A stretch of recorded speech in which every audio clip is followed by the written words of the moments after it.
Audi has just revealed the Audi A6 sedan. We talked about the wagon design, the front, the rear, and also the side, the interior. We're going to do the same here. I do like the rear end of these cars, both the wagon, the Avant, and the new sedan. It looks great. The front end, I still have the same problems, I would say, I had with the wagon design that we have here in the sedan as well. And then, of course, I mean, the interiors is getting a little ridiculous now. When are we going to stop with this crazy madness? There are all the screens that goes on, and this is not an improvement, Audi, over the previous generation. But before we jump into Photoshop and have a look at the front side and rear, and also, of course, the interior, let's have a look at this short video. It's only 1:40 long from the designer of the Audi A6, and let's see what he has to say about this vehicle. You can tell by the first look that it has gorgeous proportion, is very extended, and the architecture is this of a typical Audi sedan. This A6 is very business oriented. It has this arc, we call it the Audi bow, which is part of our history. And this flows into the trunk lid, giving a very prestigious feel to the rear end. The overall proportion is what is important to this prestigious segment. You have the big wheels sitting below these wide muscles. You have the long wheelbase, the stretched hood. Designing the front, we always start with the single frame. It's growing in height. We have the rings sitting between the body color and the single frame. And on top, we have the lights slightly above.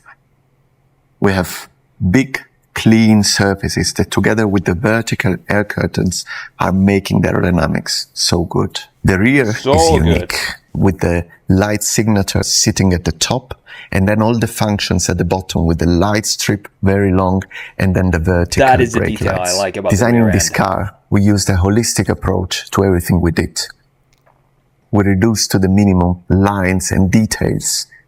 What makes the A6 sedan so special is the aerodynamic. We spent a lot of time designing those surfaces and this crisp line on top of the rings that achieved an outstanding performance. My name is Francesco D'Amore. I'm exterior designer at Audi, and this is the new A6 sedan.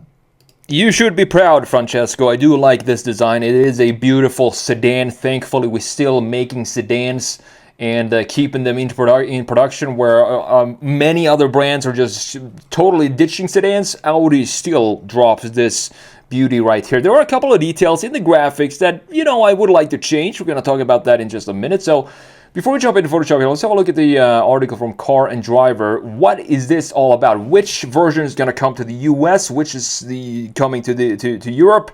So 2026 Audi A6 dons slipperier skin and keeps the luxury sedan alive. I'm really glad to see that because, as I said, personally, I want to have more sedans. I want to have more wagons. I want to have less crossover SUVs because it feels like a disease that is taking over every single car brand to just have crossovers and SUVs instead of what we have here. Beautiful, stretched out, low-riding wagons and sedans that used to be the norm back in the day. The 2026 Audi A6 sedans enter a new generation with a smoother design and a tech-centric interior. Very tech-centric, I would say.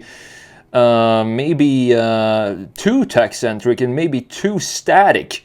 There is no connection to the driver, to the materials that you have in an interior anymore. Everything is just being pixelated, lit up bright in your face when you're driving this at night. Something that I personally do not want to see specifically. So along with a slippery new bodywork, the redesigned A6 Dash is a haven for screens. And the US models have the V6, which comes with 362 horsepower. It's a turbocharged V6. I think it sounds pretty good. 362 horsepower for the only trim that we're going to get in the US. Not bad at all. While the European version, which is pictured here and the one we're going to look at, goes on sale first. The US lineup will arrive later this year and likely start at around $65,000. The price point seems to be on point with other German brands, Mercedes E-Class, for example, BMW 5 Series. So the new A6 subdued design is still recognizable, but the mid-size luxury sedan has a more assertive face and its bodywork is slippier with a drag coefficient of just 0.23, which is the lowest of any gas-powered Audis, undercutting the recently revealed Audi A6 Avant, which has a 0.25. So 2 points better for the sedan. I think usually, if I'm not mistaken, I think the wagons usually have the better drag coefficient, but not in this case. So there's also an Audi A6 e-tron, which is a full EV, and we're happy that the gas-burning A6 looks different enough not to qualify as an identical twin to the EV, and that is what I want to see. I want to see EVs have a specific design language. I want to see internal combustions have a different design language, and that is exactly what we get here, comparing the A6 EV and this one. The regular A6 has a handsome appearance highlighted by distinct character lines and intricately detailed headlights and taillights. The lighting elements specifically can be customized with different patterns, but here we go again, with these US regulations currently prohibit their ability to communicate with other drivers as in other markets. Why? Why do US have to be so boring when it comes to regulations of cars? We can't have these cool LEDs that do these dances inside of the headlights and taillights. We can't have the cameras for the side mirrors, which I don't know if I'm a fan of that, but it just would be nice to see that we could actually be allowed to have that here in the States. So, but we can't yet. The latest generation A6 rides on Audi's new premium platform combustion PPC platform, which also underpins the new A5 sedan and the Q5 SUV. The sedan standard suspension has been improved, obviously. I mean, otherwise it would be a step backwards. That wouldn't be the case with a new generation A6, and it's joined by a ride-lowering sport suspension. The third choice is an optional air suspension that Audi says helps the car handle better. I would probably not go for the air suspension, even though it is customizable ride height for the first time in an A6. I would just go with a regular suspension, just keep it traditional and stuff like that. I don't really care about that. The A6 also offers rear axle steering. Wheel sizes range from 19 to 21 inches, and the larger set can be optioned with a grippier summer tire. Obviously, you want to go, when you have a big sedan like this, you gotta go for the 21 inches because it just looks better, fills out the wheelhouses better, and still probably gonna be just as comfortable as the 19 inches. Because of the tire technology that we have today, it doesn't mean that the larger rims you have, the less comfort you're gonna have in the vehicle. I would go for the 21s. In case you didn't know that already. So the driver faces an 11.9-inch gauge cluster, but another 14.5-inch touchscreen is always nearby, called the digital stage. The setup can be configured with a third screen that faces the front passenger. The A6 roster of desirable features also includes a customizable head-up display. So you have these two, the gauge cluster, 11.9-inch, 14.5-inch infotainment screen, passenger screen as well, and you have the head-up display on top of that for 4 different screens. You also have ambient lighting with selectable colors, of course, and 4-zone climate control. Audi claims the cabin is up to 30% quieter than before, and this is due to better sound insulation that results from tighter door and window seals. So this will be interesting to drive when this comes out and see if I can notice any difference in the quietness of the cabin, because I think the Audi A6 is big enough of a sedan that it borderlines luxury sedans. It is a luxury sedan, but the sizing of the proportions, and that means that this is a vehicle that I want to have the cabin be very, very quiet and a place where you go to relax. Unfortunately, that's not going to happen because I'm going to be flashed by pixels the entire time. So the one we're getting, we'll have a single powertrain here in the US. Gone is the old 261 horsepower 2-liter turbo 4 base engine. Now the only one we're getting, as we talked about, is a turbocharged 3-liter V6, 362 horsepower, up from 335. That engine pairs with a 7-speed dual-clutch automatic, and of course, you got quattro all-wheel drive. You gotta have that in your Audi. So it's estimated that the 2026 Audi A6 will start at around $65,000 when it goes on sale later this, second half of this year. So with that said, you know the drill. Let's jump into Photoshop here and have a look at this design. What is going on with the Audi design team? I think it's, for some reason, I don't know why, this is one of these things that I can't explain, but I think the front end of the sedan, even though it's identical to the front end that we have in the Avant, just feels more natural. I don't ask me why. I don't know why I feel that way, but that is just the feeling I get when I see this vehicle. even though I would like to have a shorter grille here. I think the grille is sticking out way too far, all the way, and crashes down into the ground. I want to have a piece of body color right here to cover this up and have the grille not stick out all the way down low as it does right now. That is one detail that I would like to change. Another detail is the logo here. Yes, I know that they want to break the single frame grille with the logos now, with the rings themselves. So the rings actually stick up above this, but I'm not a fan. I want to have them inside of the grille, so I want to move them down to this area right here. Another detail that I want to change in the front end is something I actually redesigned in the Avant itself. Is I do like the headlight design. The headlights look very great, cool, and we have nice chamfers here as well, and of course the daytime lights that dances around here with all the pixelated things.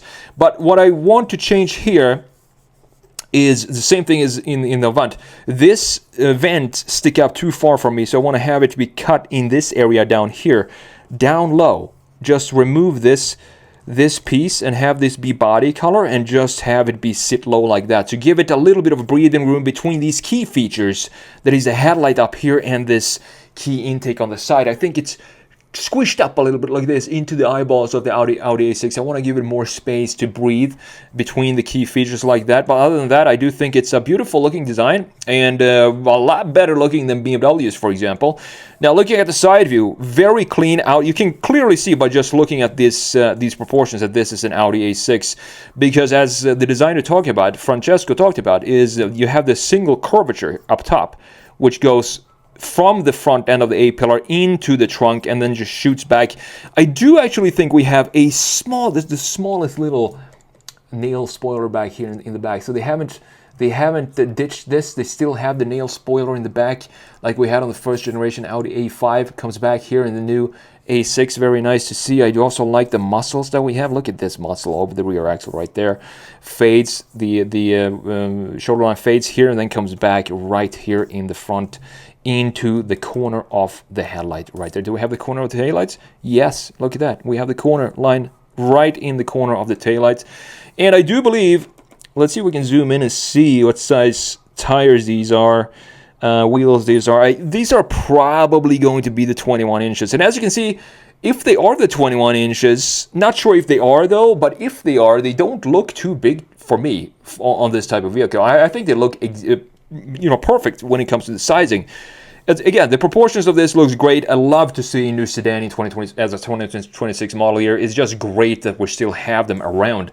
That is, something I'm thankful for. And the small graphic details that I'm talking about doesn't really matter.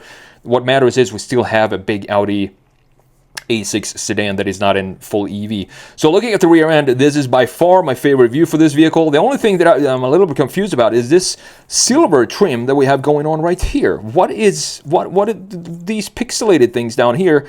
It looks sort of fancy, I guess, but having it be in silver though, not so sure. I don't know. Let me know what you think about that. I would probably want to have that be in black. But the cool detail here is something I don't think I've ever seen before, is to have the light bar being completely separated from the main taillight units, which sit up here. So you can see that we have a piece of body color separating this, and they never connect the top half of the top graphics of the taillight and the light bar. They never connect. We have this piece separating the two, and then we have these LEDs down here that goes down into the bodywork, which I think this is a very, very cool design, because as I said, I've never seen the light bar being this separated completely from the other pieces of the taillight design. It's a beautiful looking rear end, this thing, and we still have, I would call this semi-waterfall design into the bumper, similar to what we've seen from German cars for a very, very long time. How it goes down from the taillight and then just creates this.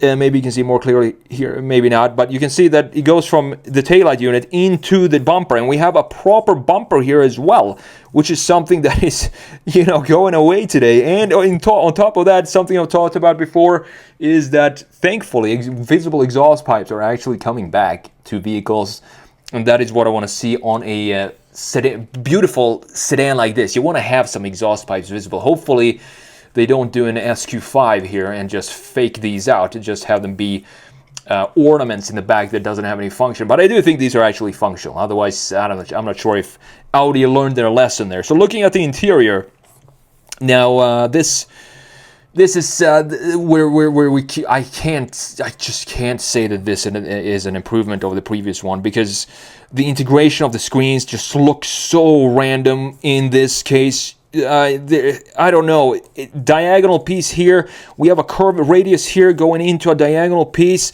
and we have some curvatures here. I don't know if this is the way to go. I don't think so, because the old one had the housing for it, as you know. And then you have the beautiful, still digital gauge cluster, totally fine, but fully customizable. And now all the buttons that we used to have separated down there with a separate screen in this area is now gone, because everything has now moved up there, as we would expect in 2026. Model year, everything is now inside of the infotainment screen. I'm sure the infotainment screen and the software, I mean, this being Audi, I'm sure it's a great software to use. Very easy, but the thing is, you're still going to have to take your eye off the road to just switch up the temperature. And it's not safe, it's not ergonomic, it doesn't look good, it doesn't feel good, and it's not something I want to see in cars moving forward. We've seen some changes from Volkswagen saying that they made a mistake. The cars are not cell phones. They're going back to physical buttons. Hyundai said the exact same thing. So hopefully Audi just figures out that this is a mistake here. We don't want to do this, and we want to go back to physical buttons. But I guess we're going to have to wait and see to next generation A6 to see if they actually implement that.